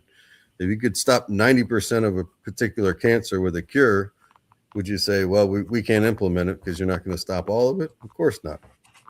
Yeah, that's crazy. I had a similar argument with somebody, and I said, well, rules are made to be broken. I mean, that's why they were made, in anticipation of them being broken, and then you prescribe the punishment. That's how it works. I mean, why would you say things like, do not park outside this entrance? Because you think somebody might just want to do that and annoy the hell out of you as you try to, leave your own, home with off-street parking. But there's some car blocking your exit. So, it is all made to be broken, and I guess you can go all the way back to the 10 Commandments. God made those commandments and forbade us from doing all kinds of things, and he must have known, if he exists, that we were going to break those rules. And it's a kind of tariff, like, well, if you break this and that one, and you're the punishment is stoning, the punishment is crucifixion or whatever. Is that what I just heard your one guy talking about on your earlier stream? Sorry, what was the question? Who? I think when I first came in, the guy up in, well, to my view, the left corner, he was talking about God's laws and how you're not expected to live up to all of them or something. Paul said something about. Yeah, I'm trying to remember who might have said it, but of course the whole idea. Pardon? Was he bearded with a kind of bald with glasses? I'm trying to picture. It rings a bell. I've had so many streams, I can barely remember. Who said what now? The one literally you were just on earlier, the stream before this one. Oh right, oh dear. It must be Elliot you're talking about. Did he say that? No, it wasn't Elliot. Oh, it wasn't the stream just before this one. You're right. It wasn't Elliot or SJJ. Maybe it was yesterday's stream or earlier. Oh my God. This is what happens when you drink. Oh yes. I was on this other guy's stream. Yes, you were on a different channel. Yeah, but it was a kind of simulcast. Yeah, and people are just being so vague about the whole thing. At least the Muslims, it's like, it's transactional. That's why we have those rules, and punishment follows if we do not obey. Obviously, it can't be. Oh, our hearts have been circumcised or crucified or whatever. It's like, no, if you do the crime, then I guess you get the punishment. But if you didn't actually do it, if you only thought of doing it but you didn't do it, then you're not guilty. But the Christian position seems to be you only have to think of committing adultery and you've done it, which I think is extreme. Yes, gouge your eyes out. Yes, cut your hand off if you think you're gonna, do something bad with it. If you look at a woman, you lust after her, gouge your eyes out. Oh, yeah. Well, I mean, it's not realistic, is it? No. So it seems to me that Sharia either. No, but it seems to me that Christianity seems to have the the purpose of keeping people in a state of perpetual guilt as well as a state of perpetual uncertainty, which can only be resolved through, I guess, regular confession, and then your priest knows everything about you, and then he'll report, to the king or something. Right. So Well, they'll always know what you're up to. I remember when we went to face confession when I was like in 8th grade or something. Used to go into the confessional, kneel down, and there's a little screen. Of course, you imagine the priest could probably recognize your voice at some point when you went to confession every week when we went to Catholic school. And then they went to face confession. Like, well, this is crazy. But you didn't have to do it for a while. But I haven't been to confession in a long time. But it is funny. I don't know if you know this. There's stories of Islamic judges, Gadis, ruling like a woman has been pregnant for 7 years. Right. Yes, I've heard of that story. I can't remember the details of it. Yeah. So the guy's out on jihad for 7 years. Oh yeah, he comes back and finds his Comes wife back pregnant. and the wife has a kid. And he's like, well, that's adultery, right? And the judge goes, well, maybe she's just been pregnant for 7 years. So it's hilarious because when you ask Muslims, why would you stone an adulterer? They say, well, it's such a horrific crime in society. It destabilizes society, blah, blah, blah. It needs to be punished. And then others will bring up that story and say, oh, we're all about forgiveness and whatnot. Well, what happened to implementing the law that it's such a horrendous crime? It's like in America, we have the death penalty, but it doesn't do anything because we don't actually put enough people to death, Plus, since DNA has come out and many people have been exonerated, I've turned to being against the death penalty. It's just so final. But it's funny, if you want to say something's a deterrent, you can't then turn around and say, but we don't do it often. That's the other thing. They say, well, we want to deter people from adultery, but nobody ever really gets stoned for adultery. Right? So, well, you've shot yourself in the foot on the deterrent part. Yeah, but I think what I propose is not that scary. Nobody's going to get stoned. They're going to only get 100 lashes. So it's not that scary. Oh yes, I remember what I was going to say now. So under secular Koranism, all married men will get a free DNA test every time their wife has a baby. No questions asked. He just gets it. So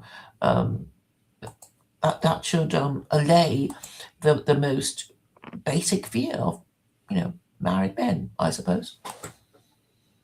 You'll get a DNA test, and he will be reasonably sure that the baby that his wife gave birth to is his.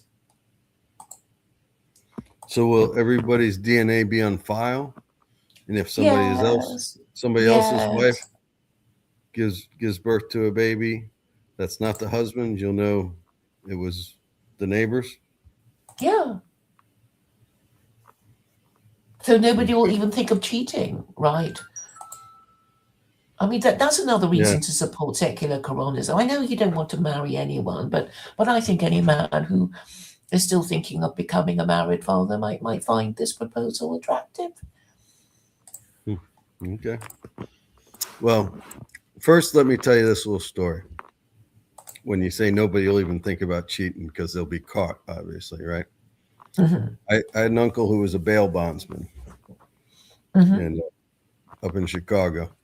And I remember when I was about 12, we were up there, and my oldest brother asked him, Uncle Tom, you bail these guys out, aren't you? Don't they run all the time? And he's like, no, they rarely ever run. None of them ever think they're going to be convicted. You can have video of them committing the crime, and they're always like, they can't convict me on that.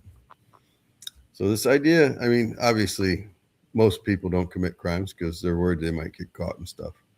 But the criminal element, they never think they'll get caught. Well, I suppose that's why people, commit their crimes. At the time of the commission of whatever they did, they don't expect to get caught. Right. So just having Mm. somebody's DNA on file, he's banging the neighbor's wife. First of all, he's probably thinking she'll never get pregnant. Second, they just don't think they'll get caught. Yeah, but it doesn't matter because if you look at on it as a kind of tariff, it's like if you do A, you pay $100 or whatever it is, and then it becomes clear. Like, well, if you do the thing, obviously nothing's going to happen to you if nobody notices, but if they do, and you're convicted, then that's a penalty. So then it becomes clear, and we just need clarity. Or people But will just muddle on and not know what they're supposed to do. You're never going to have clarity. Well, we can have improved clarity. Sure, but the crane isn't the way to get there. Secular law is the way to get there. Secular Koranism is secular. Have you ever seen laws written? This Article 1, Subtitle B, they try to name everything. I don't know if you got these signs in the UK, but it's like, no parking, stopping, standing, loitering, right? It used to just be no parking. Cop comes up, the guy's sitting in his car. Hey, there's no parking here. Well, I'm not parking. I'm in the car. I'm standing, right? Yeah. So then people would stop with their car running. Hey, well, I'm not parked. I'm not standing. I'm stopping. My car is still running. It's like, no, you got to move along. So you got to get more and more detailed on everything. Yeah. You see these signs about, it used to be something at your own risk, is we are not responsible for you slipping, falling, breaking, blah, blah, blah, blah, blah. And everything that might be possible is not in here. So, even in the law, they go, we may not have thought of everything. So, but we're denying liability. Yeah. Even if it's our fault. Right. Well, that's the problem too. Those signs aren't all enforceable, and if the lawyer can prove it's your fault, that there was some liquid on the floor, and you slip and fall, that's their responsibility. So, we got more lawyers in America than per capita than anywhere in the world. Well, that's a problem. You need to cut down their numbers because they're basically ambulance chasers, aren't they? You got a ton of ambulance chasers. Morgan and Morgan. Well, in other more sensible countries, they keep the numbers down. Right. Well, and the other thing they make a point of keeping the number of lawyers down so you don't get ambulance chasers. Right. But I've been to Costa Rica. I've been to South America, and they need a few lawyers at least. Yeah, well, you can send them your spare lawyers, the ones that you don't want. No, I mean, I was walking down the street and my head almost hit an electrical wire. It's like, hang on. Oh, wow. I mean, there was like this gutter that went down into the road. Like if you stepped off it, you were going to break your leg. I mean, their infrastructure was so horrible. I was in Mexico, unless you were in the tourist area of Tijuana, by the Hong Kong club, big strip club. I almost got a hooker there, but I was like, nah, that's all right. But anyway, I digress. You got out of the tourist area, man. You try to walk on the sidewalk. It was like walking through landmines. Yes, I suppose they're going to say you should be grateful. You've got some pavement to walk on instead of complaining about tripping over them or falling into the cracks between them. Yeah. Well, I would rather just have a dirt path than broken up pavement. If you're going to put down the pavement, you got to maintain it. Yes. Yeah. If it's a natural thing and I step on a rock, that's one thing. But when you make the pavement and then you don't keep it up, and then the water rushes off the pavement and washes the dirt out and makes the hole 6 inches deep, not good. Well, I guess it's time to wind this down. Do you have any before you go, and you're Brit, I got to ask you about fly tipping. Do you got a lot of fly tipping in your area? Oh, what were people just dumping their sofas and things? Yeah, I saw that on COVFF. I'm like, what the hell's fly tipping? But yeah, it's just dumping. We call it dumping in America. But Yeah, because you have to pay, for the council to take away your, rust bucket that no longer moves or whatever it is. So I right. guess. Mm. How much is it to take away a mattress? I actually don't know, but I mean, there are people who have a business saying, man in a van, and I Right. guess you hire it and, to take whatever you need to the tip or whatever. Yeah. Yeah. We got junk haulers everywhere. And Hmm. our big dump, if you just take a pickup out there, I guess you guys don't own pickups much, but it's like $4.50 to dump off a pickup or a trailer. Right. $4.50. So it's not a big deal. The Four gas to get dollars. there. I was thinking $450 is No, quite $4.50 to dump a pickup truck. I mean, right. getting there, the gas is probably as much as the actual tipping fee. Yeah. Hmm. Oh, maybe that's why it's called fly tipping, because it's a tipping fee. So why is it fly tipping? What's flies? I'll look it up, Mike. It creates I'll look it flies up. once you tip the stuff there. Fly tipping meaning. Why do they call it fly tipping? Yeah, they're not going to tell you why. They're just going to give you the definition. They call it fly tipping because it's the illegal act of tipping, in brackets dumping, rubbish on the fly, On the meaning you're on moving. meaning carelessly, quickly, or while moving without proper disposal at a licensed site. It combines the idea of quickly throwing waste out with the verb tip, often from a vehicle, and is distinct from littering because it usually involves larger amounts of household, commercial, construction waste, not just small items. Yeah. I Mm. I remember a guy one time. He's like, "Okay," we loaded up his truck, and he's like, "Now here's how we empty it." And he got out on the interstate and just went as fast as he could. Hope this shit fly out the back. I'm like, oh my god, you're gonna kill somebody. But Oh dear, such anyways, irresponsible always behavior. fun talking to you, Claire. I got to get back to doing more serious drinking here. You've slowed All me right. down. Okay. Thank you, Thank you Mike, for for coming. your Yule tide. I'm not going to call it Koraniyule tide. I see somebody in the comments said millennial tide still winning the rating Well, wars. yes, of course. He's practically an institution, and so he's been doing it for 10 years. Richard Crook, 2112. Mm-hmm. Oh, okay. Yeah. And he hit you and bammed you. I think that's what that is. Boxing glove and a. Well, I like to think I have more original guests, and I allow more free speech. I'm not a gatekeeper. Okay, by the way, I put the I think it's the YouTube thing to the Muslims cleaning up a neighborhood in Buffalo in the private chat if you want to check it out. Oh yes, thank you for that, Mike. Great. I'll click on it. So, yes, thank you for coming, and I wish you a happy Christmas. All right, Merry Christmas to you. You drive safely now. Stay on the right side of the road. You too. Okay. Thank you. Bye, everyone.